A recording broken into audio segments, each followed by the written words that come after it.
Bonjour, aujourd'hui je vous fais une vidéo sur un sujet qui intéresse beaucoup de monde, vous me l'avez dit dans divers échanges, divers commentaires, ce sont les paris long terme. Donc gagner de l'argent grâce aux paris long terme, je vous dis que c'est possible et je vais vous démontrer cela. Donc je vais faire aujourd'hui je fais une vidéo, j'en ferai sûrement encore une autre voire deux pour vous expliquer justement comment je procède. Aujourd'hui, je vais vous faire plutôt je vais essayer de vous démontrer les avantages, les inconvénients des paris sportifs long terme. Voilà, à travers des exemples et à travers mon histoire, moi, ce que j'ai vécu sur les paris long terme. Donc, pourquoi en fait les paris long terme sont mal connus de la plupart des parieurs sportifs, mais pourquoi? La raison elle est simple, en fait beaucoup d'entre eux sont réticents à l'idée de bloquer une somme d'argent en fait, voilà, pendant 6 mois, 8 mois, voire 1 an, d'accord. Bon, plus c'est vraiment très exceptionnel, mais bon, s'il y a vraiment une belle value à prendre, pourquoi pas, mais personnellement moi je dépasse jamais 1 an. Donc voilà, la plupart d'entre vous sont réticents à laisser bloquer de l'argent. Mais en fait, il faut savoir que tout le monde le fait aujourd'hui. Quand vous avez des économies, par exemple, et que vous le mettez sur votre livret A, on va prendre un livret A, un PEL, enfin bon, bref, peu importe. Il y a beaucoup de choses aujourd'hui où on peut déposer son argent. Voilà, vous bloquez votre argent aussi. Le livret A, vous pouvez le reprendre sans taxe. Mais bon, il y a des plans d'épargnement, des assurances vie, où vous devez laisser bloquer votre argent pendant 5 ans, 8 ans, sinon vous avez des pénalités. Ben voilà, les paris sportifs, vous allez laisser bloquer votre argent pendant 6 mois, 8 mois, mais il n'y a pas de pénalité à la fin. Enfin, je veux dire, si vous gagnez, vous retirez votre argent. Voilà, il n'y a pas de problème là-dessus. Donc, je vais essayer un petit peu de changer votre état d'esprit sur ce principe. Donc, les avantages, en fait, dans les paris sportifs long terme, pour moi, il y en a 4. Vous avez d'abord des gains substantiels pour une mise modérée. Alors, je m'explique. Je prends mon exemple personnel. Généralement, bon, si je fais un pari simple, par exemple sur un pari long terme, je peux très bien mettre une cote à 1,50 ou à 2, mais j'ai remarqué que généralement j'avais plutôt des grosses cotes quand je faisais ça, et surtout je fais pas mal de paris combinés, d'accord, sur le long terme. Vous verrez en fait dans l'article, j'ai mis un screen d'écran où par exemple j'ai fait un combiné à une cote de 40. Vous allez me dire, une cote de 40, pour qu'elle passe, c'est pas tous les jours. Bah écoutez, j'ai mis 100 €, une cote de 40, elle est passée, vous faites un bénéfice net de 3 900 €. Salaire médian français, 1 500 €, vous faites quasiment 2 mois de salaire. Donc net, bien sûr, net. Donc je vous laisse regarder les tickets, mais en fait c'était sur des championnats de foot. Qui va être vainqueur du championnat, meilleur buteur, je me souviens, il y avait Zlatan. Et j'avais aussi qui va être champion NBA, j'avais Miami. Voilà, donc et vous voyez qu'en fait que tous ces paris-là finissent pas forcément à la même époque. Donc vous allez voir ce qu'on peut faire après, ce sera le deuxième avantage. Donc voilà, j'ai aussi en cours actuellement, je vous ai mis un screen d'écran où j'ai la Suisse en fait gagne la Coupe Davis, donc la Coupe Davis 2014, à une cote de 15. Aujourd'hui la cote elle est à 2. Je vous expliquerai dans la vidéo suivante pourquoi et comment j'ai pris la Suisse et pourquoi aujourd'hui c'est tellement value. Voilà, donc le deuxième avantage, bon j'y arrive, c'est par rapport à la possibilité d'arbitrage. Possibilité d'arbitrage, c'est quoi? C'est qu'à un moment donné, par exemple vous avez un combiné, il y a plusieurs paris qui sont passés, il vous n'en reste plus qu'un. Et bien là, par exemple, vous pouvez essayer de voir ce qu'il est possible de faire pour au moins vous rembourser votre mise, ou alors au moins avoir un joli gain en essayant de couper la poire en deux. Et par exemple, s'il y a deux équipes qui sont en lutte pour la victoire dans un championnat, vous avez celle qui est bien placée, mais bon, vous voulez couvrir par rapport à la deuxième, vous mettez une somme d'argent, et quoi qu'il arrive, normalement, vous gagnez de l'argent. Donc là, je vous ai mis un exemple par rapport à la Suisse. Voilà, je vous ai dit, la cote de 15, non, elle est à 2. Le tableau étant ce qu'il est, je vous l'ai mis aussi. Donc pour moi, je vois la Suisse arriver en finale dans la partie du bas. À mon avis, leur adversaire sera l'Italie qui rencontre l'Angleterre à la fin de semaine prochaine. Voilà, terre battue. Bon, voilà, il y a Murray d'un côté, mais après il n'y a personne.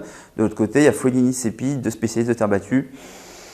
Donc je pense que l'Italie peut se qualifier et en haut il y aura sûrement la France parce que l'Allemagne ils sont décimés. Voilà, et l'autre partie tout en haut c'est Japon, République tchèque. Et Verdi joue pas. Pour moi ça va être un match serré. Le Japon peut passer. Voilà, mais ça risque d'être un match assez serré. Donc moi ce que j'ai fait, donc j'avais déjà la Suisse à 15, 100 €, là je vous l'ai mis. Donc j'ai pris un peu de France, un peu d'Italie, un peu de République tchèque. Voilà, donc vous regardez, je vous ai mis la répartition des mises. Donc il faudrait que je remette au pot, on va dire 700 €. Donc ça me ferait une mise globale de 800 €. Mais voilà, normalement, au pire, je gagnerais 800 €. Bon, 800 €, je trouve que c'est tout à fait agréable, on va dire, c'est comme un demi-salaire. Donc voilà, c'est pour vous montrer, en fait, je vous laisserai regarder. Si vous avez des questions, n'hésitez pas dans les commentaires à me les poser, j'y répondrai volontiers. Voilà, regardez un peu ce qu'il est possible de faire et ça m'arrive souvent justement de faire des arbitrages comme cela. Là, j'ai pas mis de ticket, mais aujourd'hui, j'ai Metz, champion de France, à une cote de 45, je crois. Voilà, et j'ai aussi Lens, champion de France, à une cote de 20. Metz premier, Lens deuxième actuellement. Voilà, je les ai aussi top 3. Bon voilà, l'arbitrage, j'en fais pas énormément parce que en fait, voilà, j'avais déjà pris les deux paris et c'est les deux que je pense qui ont la possibilité de gagner le championnat de Ligue 2. Voilà. Troisième avantage, vous jouez en fait à armes égales avec le bookmaker. Pourquoi je dis ça? C'est parce qu'en fait, sur les paris long terme, donc moi quand je travaillais à France Paris Sportif, un jour le responsable des coteurs était venu me demander de coter je sais plus ce que c'était, mais je crois que c'était le championnat d'Italie de football. Donc on était en juin ou juillet, je sais plus exactement. Voilà, donc en gros c'était démerde-toi, vous avez beau avoir quelques formules mathématiques, mais je veux dire, un championnat déterminé, imaginez que la moitié de l'équipe parte, que l'entraîneur part, qu'un sponsor parte, enfin je veux dire tout ça peut changer en fait la donne. On voit cette année avec Manchester United le mal que ça a fait que Ferguson parte et soit remplacé par Moses. Voilà, je veux dire, tout ça, voilà, si vous connaissez vraiment le sport, vous pouvez essayer d'anticiper et dégager certaines values très intéressantes. Donc, il faut savoir qu'un bookmaker a vraiment du mal à coter les paris long terme, c'est vraiment pas évident. Parce que il faut se dire que les statistiques, c'est les statistiques de l'année dernière et voilà, et cette année, si ça se trouve, ce sera totalement différent.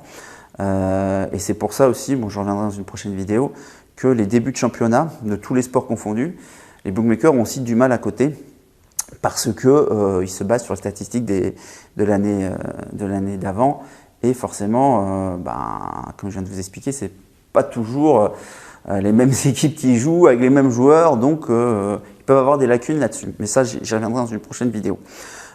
Sinon, dernier avantage, cote identique en .fr et en .com. Ça s'explique aussi, je vais vous l'expliquer.